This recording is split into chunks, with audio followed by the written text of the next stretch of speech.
Olá a todos, meu nome é Giovana, eu faço parte do Núcleo de Estudos em Neurodesenvolvimento Motor e Intervenção Precoce e é com imenso prazer que eu venho apresentar o meu trabalho intitulado Desenvolvimento Motor da Criança com Idade entre 24 e 36 meses, nascida prematura devido ao Covid-19 na gestação, que foi realizado na Universidade Federal do Triângulo Mineiro, orientada pela professora Elaine Leonese Guimarães e bolsista pelo órgão CNPq. As autoras responsáveis pelo trabalho são duas alunas do curso de Fisioterapia da UFTM e integrantes do grupo de pesquisa NENEIP, e a professora Elaine Leonese Guimarães, que é discente do curso de Fisioterapia, foi orientadora do projeto e é líder do grupo de pesquisa NENEIP. Então, para a gente introduzir mais o tema, é bom a gente contextualizar aqui. Nos últimos anos, o mundo enfrentou uma das maiores crises sanitárias da história, que foi a pandemia da Covid-19, causada pelo vírus SARS-CoV-2, com milhões de casos confirmados e óbitos registrados. As gestantes, elas foram consideradas como um grupo de risco a complicações mais graves à infecção pelo vírus, devido às mudanças fisiológicas da própria gestação, que envolve adaptações do sistema cardiorrespiratório e imunológico, que podem exacerbar a resposta frente à infecção. As mudanças fisiológicas e anatômicas citadas, elas envolvem a elevação do diafragma, a diminuição das capacidades pulmonares, o aumento da frequência cardíaca e do consumo de oxigênio, bem como alterações na imunidade celular. Além disso, as gestantes elas apresentam um alto risco de complicações obstétricas, sendo as principais a eclâmpsia e a pré-eclâmpsia, o aborto espontâneo, o sofrimento fetal, a mortalidade materna e o aumento nas taxas de partos prematuros. No entanto, a literatura científica que aborda a relação entre o SARS-CoV e a prematuridade ela ainda é recente e limitada, então existem lacunas e questionamentos sobre o assunto. E embora esses bebês eles tenham nascido testando negativos para a Covid-19, eles ainda apresentam maior probabilidade de nascer com uma idade gestacional inferior a 37 semanas, baixo peso e necessidade de internação em unidades de cuidados intermediários ou intensivos.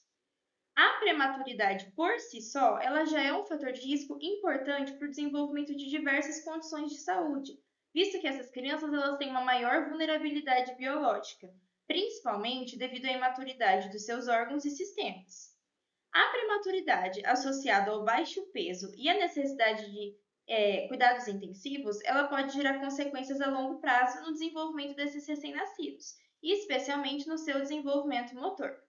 Então, considerando as trajetórias motoras do prematuro, bem como a singularidade de cada caso, investigar esses fatores de risco no primeiro ano de vida é essencial para fornecer as informações necessárias para um diagnóstico e estratégias de intervenção que possam compensar os atrasos, principalmente a intervenção motora precoce, que pode ajudar e prevenir essas dificuldades. Desse modo, o objetivo do nosso trabalho foi avaliar o desenvolvimento motor de crianças com idade entre 24 a 36 meses, nascidas pré-termo devido à Covid-19 na gestação. O nosso estudo ele é uma pesquisa transversal com abordagem quali-quantitativa de natureza aplicada com amostra por conveniência e faz parte do projeto Avaliação e Acompanhamento do Desenvolvimento Neurosensório-Motor de lactentes nascidos pré-termo devido à Covid-19 na gestante, um estudo de corte muito sério. E o projeto ele foi aprovado pelo Comitê de Ética em Pesquisa da Universidade Federal do Triângulo Mineiro. Os dados eles foram coletados a partir de um livro de registro de recém-nascidos da Unidade de Terapia Intensiva Neonatal do Hospital de Clínicas da Universidade Federal do Triângulo Mineiro, entre 2020 e 2022. Foram consultados no total 317 prontuários, dos quais 29 foram elegíveis e 10 aceitaram participar do estudo. A pesquisa incluiu lactentes com idade cronológica de 24 a 36 meses, nascidos prematuros, de mães que testaram positivo para a Covid-19 durante a gestação.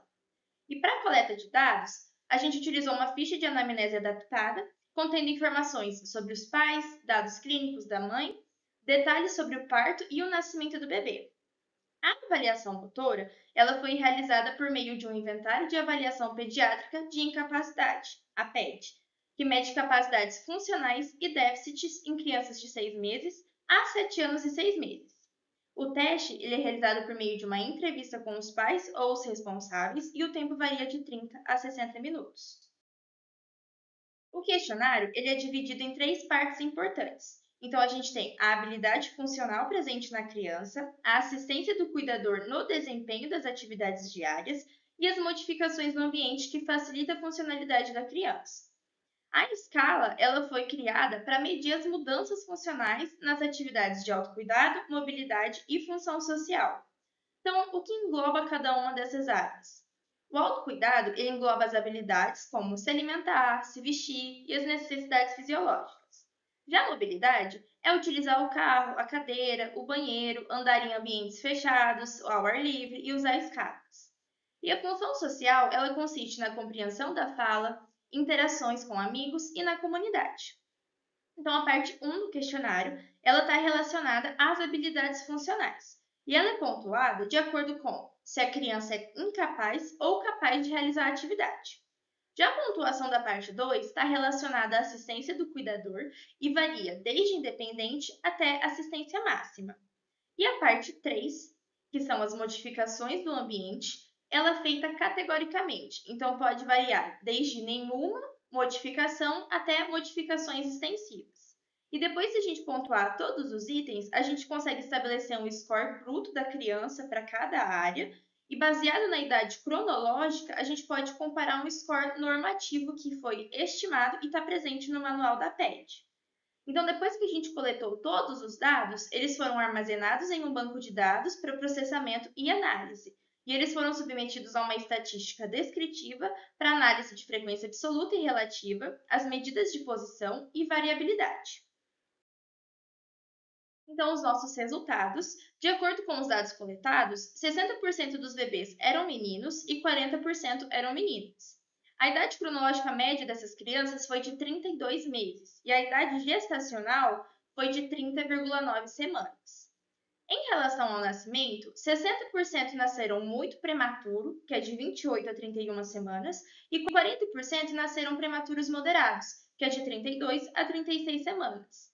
Em relação ao peso, 30% nasceram com baixo peso e 20% com muito baixo peso. Ainda em referente à caracterização dessas crianças, o Apgar médio no primeiro minuto foi de 5,2 e no quinto minuto de 7,7. A estatura foi de 40,9 centímetros e o perímetro cefálico de 28,5 centímetros. E ainda verificamos que todas as crianças avaliadas ficaram internadas por mais de 20 dias nas unidades de terapia intensiva. Além disso, em relação às intercorrências neonatais, a gente teve que 80% apresentaram desconforto respiratório, 60% tiveram sepse, 40% choque e 40% icterícia. Além disso, 10% precisaram de reanimação neonatal. E 60% das crianças avaliadas realizaram intervenção multidisciplinar após a alta hospitalar. Agora, em relação ao score normativo da PED, 90% das crianças elas se apresentaram dentro do intervalo de normalidade, que é entre uma pontuação de 30 a 70 pontos. E 10% ficaram abaixo do score esperado, nas áreas de autocuidado e mobilidade, na parte de habilidades funcionais, e de autocuidado, mobilidade e função social, na parte de assistência do cuidador. Quando a gente resolveu comparar as médias de pontuação entre as áreas, que é o que está sendo apresentado no gráfico 2, verificou-se que a gente obteve um desempenho baixo em mobilidade, em relação às habilidades funcionais, com 50,9 pontos, apresentando dificuldades principalmente em relação às transferências, e dificuldade no autocuidado, em relação à assistência do cuidador, com 42,7 pontos. Então, as maiores dificuldades estavam nas atividades banho, higiene pessoal, vestir-se e utilizar o banheiro. Os nossos resultados encontrados, eles podem ser comparados com estudos existentes na literatura. Então, Lemos observou na sua pesquisa um atraso nas habilidades funcionais em todas as áreas da PED em crianças prematuras. Assim como o MAG, ele revelou que crianças pré-termo apresentam um menor repertório de habilidades funcionais e necessitam de maior assistência do cuidador em comparação com crianças a termo.